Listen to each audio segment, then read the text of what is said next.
a segment of our program that I particularly enjoy is giving out the certificate for the information assurance program. The information assurance concentration is the largest concentration in the computer science area, and the students, for the most part, are double majors that are in that program.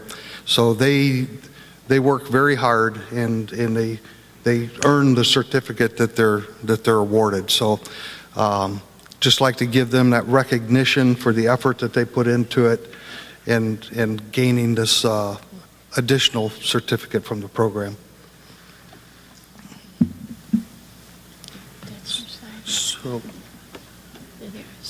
Okay.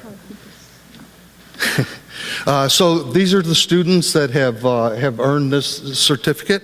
And Helen, there's only one here, or Lucas is ours. Okay. So if Lucas could please come up here and I could present him with this certificate. Congratulations. You're welcome.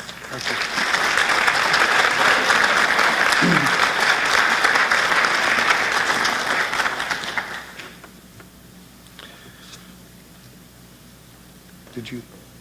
Did you have anything? He's the only one. Okay. Lucas is a current student, and that's why he's able to be here with us today. He is going to graduate in the spring, so I told him have those resumes handy, be talking to people today.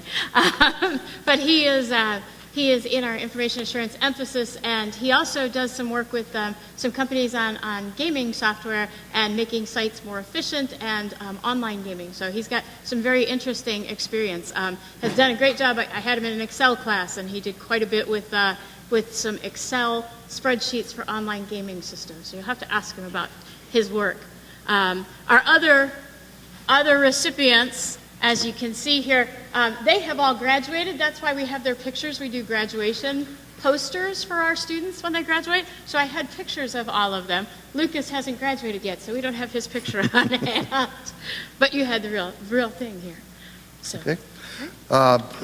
One thing I'd like to mention when I was talking about introducing the sponsors initially, I neglected to introduce Watchtower, who has their display over here. So I apologize to Tiffany for that. It was not in my line of sight when I was looking around at the different sponsor areas.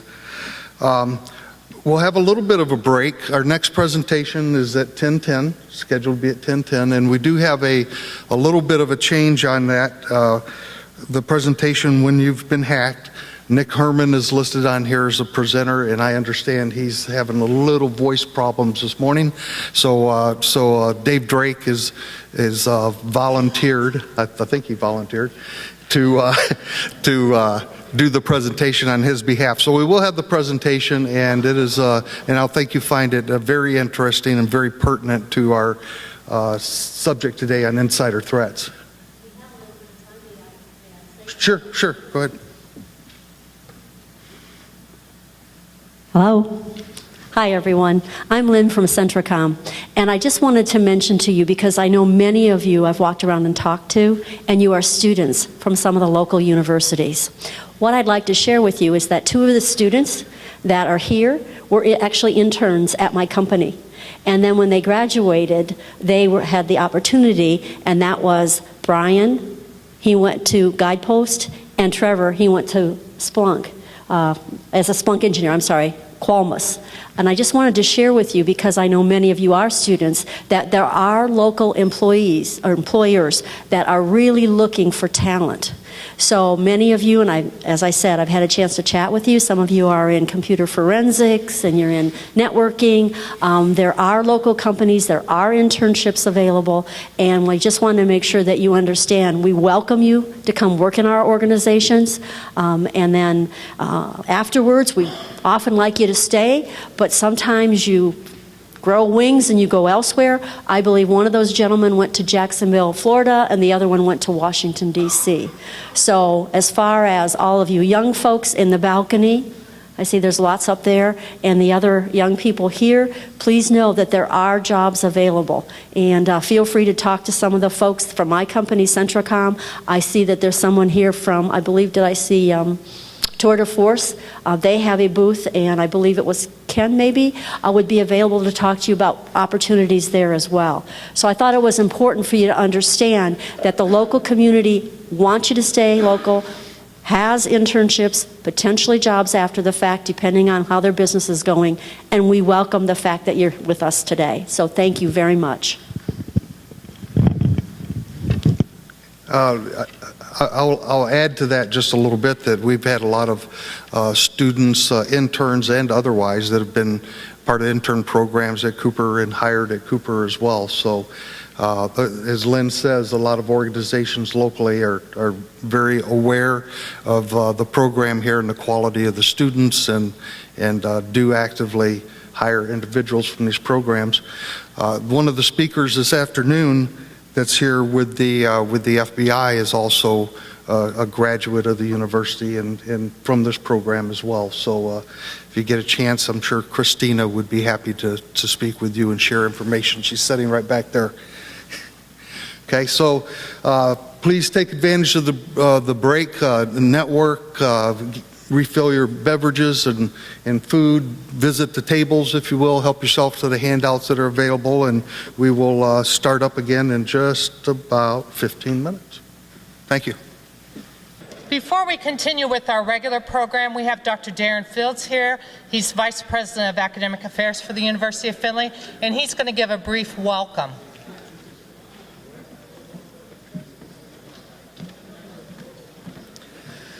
Well, good morning, everyone. I'm delighted to have the chance to say welcome to the University of Findlay. And I know many of you are community partners, alumni, students who are right here with us in Findlay, but I also know that we have attendees from all of Ohio and Northwest Ohio, so welcome to you as well, to the university. This is our 15th Annual Information Assurance Forum. This is a big day on the University of Findlay campus, and we're very, very proud of the work that our computer science faculty put into this, as well as our community partners in the IT realm. And I've never failed to be kind of dazzled by the stuff that goes on at this forum during this day. I will say I'm really not sure if I want to eat a candy bar that is got a label that says insider threat, but you know, I'm going to give it a try. I think that's an interesting wrapper. But honestly, I hope that you enjoy the presentations today on this area of information assurance and technology. This is obviously a scope of activities that is increasingly the attention of a great many industries and businesses, and it's a very fertile field for those of you that are students that are looking to move into this as a career area. So get the most that you possibly can out of this day. Take advantage of the opportunity to network and interact with professionals that are working in the industry, and I just hope that all of you get the most that you possibly can out of it and enjoy the day. So thank you very much.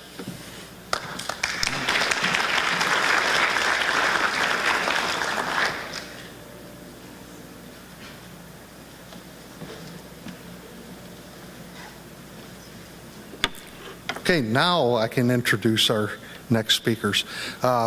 I think after our last presentation, we should have a program here where we provide everybody free USB thumb drives and see how many of you actually plug them into your computers, right? That might be fun. Our next speakers are Nick Hermann, who's a sales engineer with Centricom, and Dave Drake, who's an IT manager at Cooper Tire, who will be talking about when you've been hacked, and part of this presentation is an actual case study of a business that has experienced this firsthand that they've worked with. So without further ado, if Nick and Dave would come up, and I'll turn the podium over to them. Hi, my name is Nick Hermann. I have a stand-in for me today who's, as you can tell, I've lost my voice, so Dave is going to help me out. I'm a sales engineer with Centricom and a 2006 grad of UF. Good morning, everyone. My name is Dave Drake. I'm with Cooper Tire and also a member of the TIC committee who is presenting this forum. And the title of our presentation, this is Nick's work, not mine. I'm just the voice. So the title, if it comes up.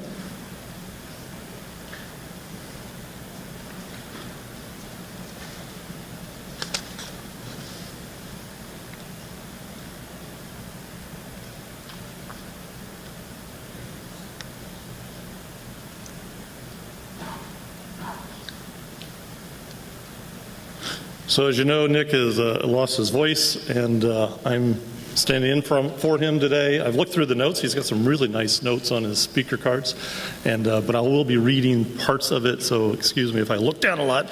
But I think the information that Nick and the team has put together is very pertinent to today's environment, and I hope that you find some interesting points out of here that are helpful for you. So as you see, the title is We Were Hacked. This is a case study from a true customer story of something that happened here in Northwest Ohio that Centricom was involved with. And Centricom they design and secure high performance data networks for us. So in the news, you've seen the big in the news the things that are high profile, where some of these are probably familiar to you if you follow any of the cybersecurity issues, where Target had 110 million credit card numbers were stolen. Home Depot had reported 109 million of payment cards that were hacked. Sony, Anthem, recently the Anthem where they had stolen 80 million Social Security numbers, and the list goes on and on.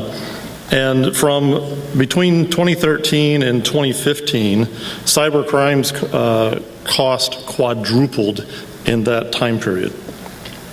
And it looks like there will be another quadrupling between 2015 and 2019. Juniper Research recently predicted that the rapid digitalization of the consumers, our lives and our enterprise records, that the cost for securing the cost for these breaches will continue to increase to about $2.1 trillion by 2019. That's almost 4 times what it was just a year ago.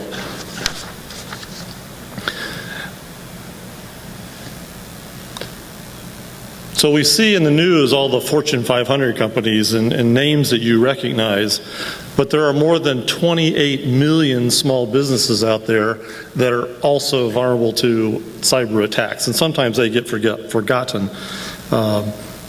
Recently, if you watched the news last Friday, there was a denial of service attack on Dyn, who houses a number of the DNS names for Dropbox, Twitter, Netflix, and they impacted hundreds and thousands of companies and businesses. And you saw the big names out there, but how about all the small businesses that were also impacted? That denial of service attack ran from off and on between 8 o'clock and 5 o'clock Eastern Standard Time. And the news is focused, of course, on the Fortune 500s and large companies, but the number of small businesses were also impacted by these types of security threats. So from a show of hands, how many remember keeping a secret? Right, as a child, you kept a secret. Almost everybody can raise your hand, right? If this is participation part. And as kids, we always kept, we keep secrets all the time. Sometimes they were just silly and simple things, but usually they were between your friends, and often the secrets were trying to protect somebody else from not getting hurt, right? Don't tell Dad. All right, okay, I won't. Otherwise, you know what the consequences are going to be, right? Who did that? It was the cat, Mom. It really was. They're the one. It climbed the tree and it tipped it over. Okay. The real secret was, the brother did it, right? But I won't tell. So how many as adults, we still keep secrets, right? We still have secrets that we keep, especially at our businesses, right? We have all kinds of information that we keep secret from an industry standpoint, from a trade secret standpoint. We have financial secrets, information at your business and such. And you have things, businesses have other information that they're required to keep secret, right? Personal information, medical information, social security numbers and such. And what you need is, sometimes you need that friend who you can share a secret with that you can trust. And Centricom, in this case, is a business partner that worked with this company because they could be trusted, and the company could share some secrets with them that could be trusted to help, so that Centricom could help them get through their situation. The worst secrets being kept today that are both small and large businesses are being overwhelmed by the cyber attacks. And our case study is here in Northwest Ohio. These are some headlines that you may have seen in the past. They're typical of cyber attacks that happen to small businesses.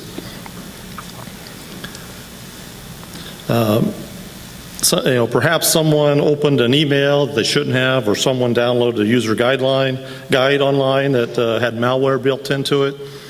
We run into this all the time. We've seen companies right here in Northwest Ohio that have lost thousands of dollars and not realize it until their bank account was literally at the verge of depletion.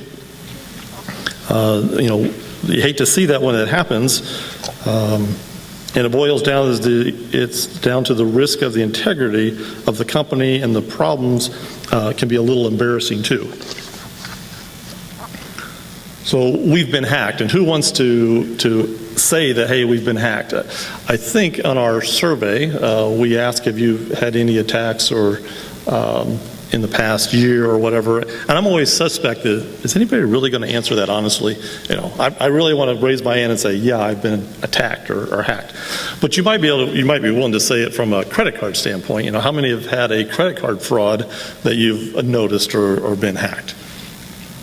Yeah, sometimes it happens more frequently than I like. I get new cards, and every time I get a new card, I have to update all my internet browsing and buying places with all that information. What a pain, right? But we've been hacked. The reality is part of the basis of this presentation today is a real-life look at what happened to a business that was hacked. I'm not talking about a company that had 50-plus IT individuals, right? Or people that were dedicated to cybersecurity and in a large company. We're talking about a small company, less than 50 employees. It's not a multi-international company. It's a small business that they day-to-day work. They have folks that work for them, and so it's a day-to-day ongoing concern. But because of but they weren't really aware of the reality of several things were lacking, so today we want to talk about some of those things we're lacking and how to be better prepared in the future. And realize it's not just the businesses that get impacted. We think of a small business that gets impacted. Oh, it's just the business. No, it's the employees and it's their families. And if that business gets hacked to the point where they're out of business, it impacts a lot of other lives as well, not just the business.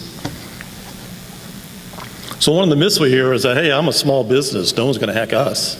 Well, this small business will think different now. Right?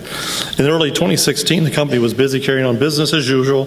Business was good. Bank accounts were in the black. All seemed well. So all systems are go until early in February morning when the chief operating officer arrived at work and noticed two large financial withdrawals from the company's bank account. He did the first thing that I would expect you to do. He quickly called the primary bank, and he said something to the effect of, hey, how in the world did they get in my system, and are they still there? So they called their bank, they made sure that they were aware of it, and then they tried to find the origin of the problem. Looking back, the chief operating officer recalled online banking system was slower than usual. Let's be real. How many have said, oh, it's just the network. Things are slow, it's just the network, it's my ISP, it's put in the blank. I try not to use too many names, but yeah, it's just the network. It's just slow. Well, they realized as looking back, yeah, it was slow, and that should have been an indication to them that there was more amiss. So while they were utilizing the banking portal, They had received a message explaining the sluggish performance was due to routine maintenance. And so they went back to work and trusted that all was well. But it wasn't. He now knows the system's slow response was due to the hackers who had masters at disguise. They'd taken screenshots of the login portals, created identical banking login sites, changed the bookmark links on his browser, and then hacker just waited silently in the background before running off with about $40,000 out of their bank account. The worst part, the chief operating officer said, is that we didn't know how much information they really had. They could have gained access to every single employee's personnel, medical, and financial information. They could have tried to take more than our money, and they could still be waiting in the background. It's this paranoia of waiting that has plagued him every day since the hack happened. The first key takeaway from the customer was that they assumed that because they were a small business, no one was going to go after them. Was he wrong? Second myth that sort of happened, or the thing that they realized, is that one of the things that they never expected was the difficulty working with their primary bank. So as soon as it had happened, the hack, and they'd realized it, they discovered the hard to swallow truth that a big breach happens, your bank may not always be the guardians. So the victims in this situation struggled to recoup any of their lost funds. And those discussions round and around with the bank went something like, you lost the funds, you were lax in security, it's your fault. So realize that business-to-business relationships with the bank are not the same as a consumer and a credit card relationship. There are consumer laws that protect you as consumers, I as consumers, and the credit cards go through fraud all the time, which most of you all answered, yeah, my wife's credit card got hacked earlier this month with a $100 charge of, hey, you need this insurance. No, I don't. But it happens, and there are laws to help protect consumer to the credit card, but it's a different relationship with a business to the bank. It's a business-to-business relationship, and there's different levels of expectation, and not the laws in place to protect a business as there are consumers. The other thing that the company had talked about is that, hey, we had antivirus in place, right? We had protocols. We thought we had covered all the bases. And while the details of the company hacks are still largely unknown, company leaders have developed a faint sketch of how the hackers may have breached the systems. We know that the hack came through a desktop operator of our chief operating officer, and we suspect that a small email attachment that infected malware was on the system. Where the malware where it came from, they're not sure. We had everything in place. We had the antivirus, we had good protocols, we had a decent infrastructure. They checked most of the boxes, right? That everything should be good, but it wasn't. And what they found out, that they were surprised at the level of sophistication by the hackers. So as good online users, we have, in our personal experiences, we're taught to look for those little trails or those little insights that, oh, this is probably just a hoax, right? We're looking for poor graphics on the email, or dysfunctional websites, or bad spelling, or the unprofessionalness of it, or don't believe those other emails you get. This one here is real. Please send me $5,000 so I can get out of jail. Yes, those are somewhat easy to spot. This situation was very well orchestrated. Today's hackers are much more savvy. They're master at hide and seek. They're often hiding out in companies for up to a year before they ever are identified. They're experts at finding unique ways to gather information on their targets. They scour social media sites for information, inquiring about the interviews and job postings just to gain information about the company knowledge. And they're holding industry-specific expertise to prove the usefulness of exposing your company weakness. How many of you get invitations to your LinkedIn account or your Facebook and you have no idea who this person is? And you go out and you look at their profile, right? And it's like they have 2 friends. Might be a clue. But they're good at that. And there's some folks that click, yeah, I'll take it. I've got 5 billion friends. Yeah, maybe they're not all friends. The hackers are incredibly patient, and they're very diverse. They're politically, financially, and personally motivated. They seek identities, personal record, medical information, trade secrets, bank account information, both foreign and domestics. And they're not held to just a geographical boundaries or time zones. And the other thing about it is that we're spending for cybersecurity prevention about $80 billion each year. And at the same time, we're losing close to $400 billion. So it's a very lucrative process. These hackers have a business model, and it works for them at your expense.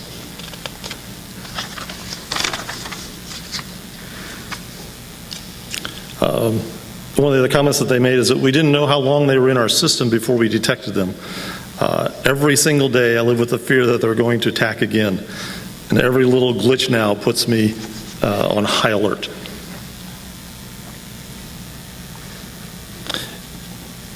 Once again, some words from him. If I was to give one piece of advice to any business or organization, it would be to stop what you're doing right now and take a comprehensive look at your network. So in a nutshell, they had become complacent in their environment. Things look good. I have all the boxes checked. They developed this level of trust and habits, and their training, their systems were assumed that it would never happen to them. So let's look at it from a different perspective. If cybersecurity was a blanket, right? Complacency is a dangerous problem to have. Many times when we talk about securing the customer's network, we approach it with the analogy of a blanket. It covers everything, right? And we start treating this trust in our blanket. And while the analogy works, there's this glaring problem that comes along with it. Trust in the network without a healthy touch of paranoia, you'll find yourself that you need that security blanket that we had as a kid just becomes too comfortable. Essentially become a Linus, right? He's got a security blanket. Nothing can happen to him. He can walk out in the middle of traffic, on the highway, and I've got my security blanket. I'm fine. I'm protected. And we know that's not reality. So think about it. Linus carries this security everywhere. He makes them feel safe and secure, but he's not protected from the outside elements. His enormous trust in that blanket is essentially like the emotional trust that we have in our networks. We have to overcome that false sense of pretense. We must work together as IT teams and executive leadership to introduce common goals and protocols to avoid complacency. So part of the goal here is the reactive versus the proactive approach to cybersecurity. Historically, data security is is reactive in nature. Corporation stores data on the system, hackers break into the system. Companies, they become aware of the breach, they modify security, prevent that one, and then a similar breach happens, or a different breach happens later on. Okay, let's secure that one, and it's just this ping pong back and forth that we're just protecting what we're very reactionary, as opposed to become more proactive in our approach. To manage such risk, companies need to have a level of awareness of how companies are being taken advantage of. They need to take charge of the privacy and security concerns that raised in most of the recent data breaches, and proactively craft a comprehensive and sophisticated approach to data security. Examples of these would be risk assessments. Do you know where the gaps are that exist in your security and your network profile? Have you done a risk assessment of that? Prioritizing your data security. This can be in the form of setting up protocols, backup tools, and other means to reduce your exposure. And also, have you ever thought about conducting a breach drill, where you go through an exercise that talks about what happened, what would I do if this happened, and go and walk through that scenario so that you have a better plan to prevent being hacked in the future, and if you are, what you'll do. That is the presentation as we have it. Did have a couple questions. Did you catch during the presentation 4 basic myths that we mentioned. Did you catch those? What was one of the first myths that the company had? Antivirus protects us, right? Hey, I'm good. I have my antivirus on there. I have my Norton, or I have my whatever it is, or my Microsoft version of it. I'm good, right? Wasn't the case. I'm small. I have nothing to worry about. I'm not a target. They always go after these big companies, right, where there's lots of money. No, they go after small companies too, because they can be vulnerable as well. Back here? Hacker sophistication? Yes, we think of hackers, because of some of the emails I get that are easy to spot, right? The URL is spelled wrong, the graphics are poor, easy to identify, right? And we think that all hackers are that way. No, they're not. They've become very sophisticated in their nature. There was a fourth one. Did anybody pick up on the fourth one? Hopefully I mentioned the fourth one. What is the fourth one? Talked about small businesses that were not going to get hacked. Ah, yes, we did talk about one of the other ones. From a small business perspective. Probably be someone will help me or protected. Yeah. Right. The idea that, my bank is going to protect me just like my credit card company protects me from the consumer laws. Yeah, that protection is not there. It's a business-to-business relationship, and you have more responsibility as a small business to protect your data. Yes. That concludes our presentation, but Nick is more than willing to answer any questions that you might have. Yes. Do you happen to know whether the company that was hacked contacted their insurance company? Do you happen to know that the people that were hacked in this event, financial liability, did they contact their insurance company So the question about is the loss, about the potential loss, and what was the response of the insurance company with regard to any protection that their insurance policy offered? We actually don't know the details around if they contacted their insurance company or not. We just know that they contacted their primary bank, and what had happened is the bank had set up daily allotments for withdrawal sizes, and the hackers were staying under that allotment, which allowed them to gain that money. So they did that they were allowed 2 large withdrawals per day. The company was able to successfully fight one of the withdrawals. The other withdrawal, they were out. Is it fair to say that one can expect an insurance company not to step up on a policy in a situation where the client has not done the proper diligence within their organization, that does not have a proper structure to deal with the potentials of this kind of intrusion? Yeah, that would be fair to say. It would really come down to you need to be working with your insurance companies, you need to be working with your banks, all on this breach exercise. It's all about the breach exercise. It's not only about understanding what you need to do as an IT personnel, but what your company needs to do from a financial perspective. Other questions?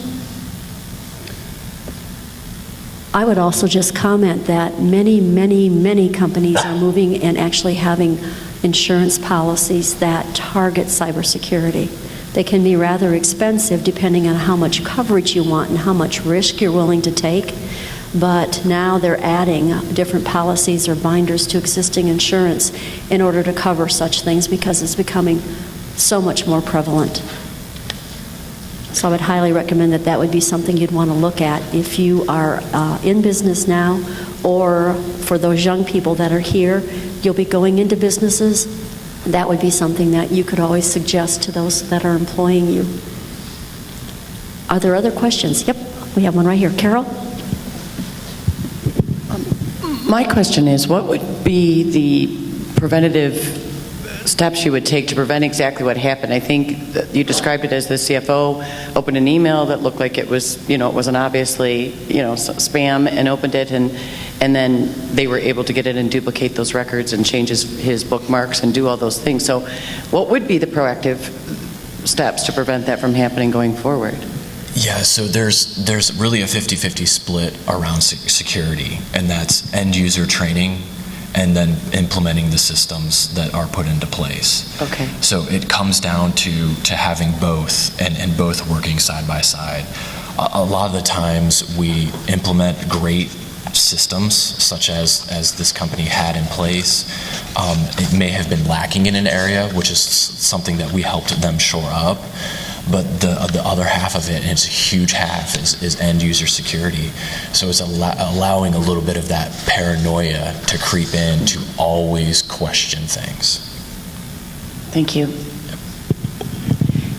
And Nick, I think, and Dave, it's important to point out that this particular case study, Centricom was not involved at the time it happened. We were contacted to help bail them out, and they have since become a client. So I just thought it was important for you to understand, because we are a cybersecurity company and we do monitor, and they did turn to us when they had a situation, and they're now protected at a much higher level. And Nick, one last thing, following up on Carol's question. What are some of those things on the infrastructure side? Just not in a lot of detail, but just a few of the items that you would suggest as an engineer that folks be thinking about. Yeah, so not only antivirus that they had in place, but the next generation firewall that protects against URL content filtering, intrusion prevention, and some of the new cloud-based security programs, such as advanced persistent threats. Those advanced persistent threats are the zero-day items that come in. So there are mechanisms now that a lot of the firewall manufacturers have that we can put in place. We can filter those files coming in via email, send those to the cloud, use the cloud community to see if I've identified that file before, or if it's something new, malicious, it will actually detonate it up in the cloud and then come up with a response as to, is this safe, is this not safe? And real quickly, zero-day, in case someone doesn't know what that is? Yeah, so zero-day threat is something that hasn't been identified. It's brand new to the wild. It's brand, no firewall has seen it. There's not a signature written around it. There's no recognized heuristics or kind of mechanisms that a firewall or intrusion prevention device would understand as being malicious. Another question, Nick and Dave, hold on. So the COO now has a better feeling for his systems. Were there any other attacks that you guys found in the systems when you kind of got hired in and went in and scrubbed the data and or other things? I mean, were there other things, like I said, were there other threats within there that you had found? Not specifically, but in this overall instance, when we do put a next generation firewall in place, we are able to have tremendous visibility into the network itself. So what's coming in, what's going out. So that allows us to identify things like time being wasted, surfing specific URL categories. It allows us to see, potential malware traffic and to block that right then and there. So, nothing specifically to this, but it brought them a level of visibility that they had never had before. Other questions from anyone? Any questions from the balcony? Yes, please. We don't want to forget you folks. Doesn't look like it. Any questions? I'd be happy to bring the microphone up. I don't think there are at this moment. Yes. Thank you. Thank you. Thank you, Dave.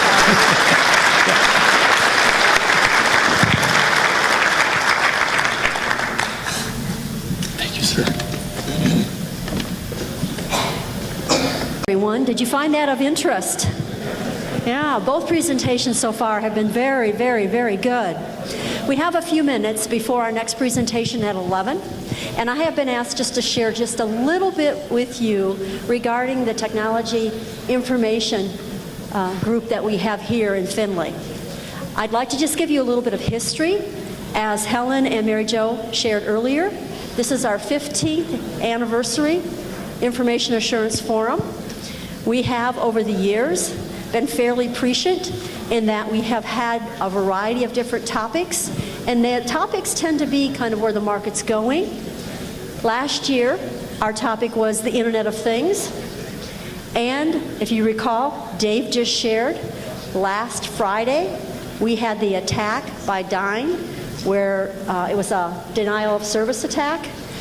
It's very much the reason that occurred is because a lot of the everyday devices that we now have that are wireless, everything from your car to your refrigerator to your thermostat, all of these different devices are being connected, and they're being connected wirelessly.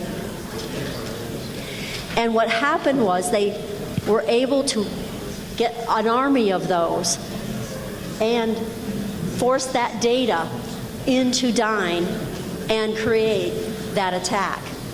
That was last year's topic. This year's topic is ransomware. A couple of years ago, we did a topic on big data. So I invite you, and I will share with you, you've probably seen on the slide, that next year, our forum is on November 1st. Usually it's October, but because of timing and the use of this room, it'll be November 1st, so mark your calendars now. A little bit of background about the TIC. I've been chairing that particular group since 1999, and we had a group of very wonderful community people that are involved in businesses here in Findlay and Hancock County and the region. They came together and they realized that we were going to be left behind because it was the day of dial-up. So we formed a group called, at that time, the Telecommunications Infrastructure Committee, and we worked on getting broadband into our region. Once successful, we changed our name to Technology Infrastructure Committee because we knew we'd already focused on telecommunications, and now we had to turn our attention to the use of technology, and that's what we've done. And over the 15 years, the same group of companies and many of the same people have been together on a monthly basis. And we're the folks that work with the university and with our other sponsors, such as the local media, the Courier, with Tour de Force, Watchtower, and other companies here in town, in order to be sure that we're constantly offering educational venues, such as this one, so we stay ahead of where things are going, and we can stay ahead, in this instance, of the hackers. So I just wanted to share with you just a little bit about the TIC. It is an open, and you're welcome to join us. We usually meet the last Friday of the month at the Chamber, and we're officially a part of the economic development aspect of our local, it's called the Alliance, because it has the Chamber, the Convention and Visitors Bureau, and economic development.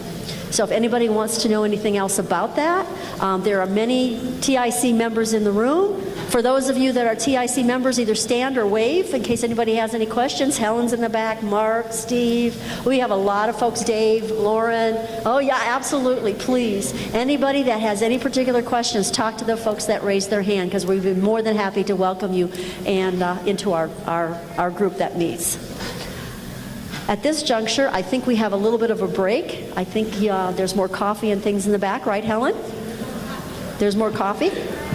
Okay, great. And as I said, we're all thrilled that you're here. I do have one last announcement, especially for those students that are in the audience. I have been told by Ken at Tour de Force that they actually have an intern position available now, and they have applications over at their table. It's for programming quality assurance, I believe. So if you would like more detail, Ken, are you in the room? Ken? Over there, he's in the back of the room. So if any students are interested in learning more about that particular internship that is currently available, please talk with Ken or see the application over at his table. Ken also mentioned to me, because I know all of you are not necessarily information, they also have a couple of positions available in the sales marketing area. So Ken, I hope you don't mind. You mentioned that you had those. I wanted to let folks know, especially the young people here. Okay? All right. Enjoy your break. We'll reconvene at 11.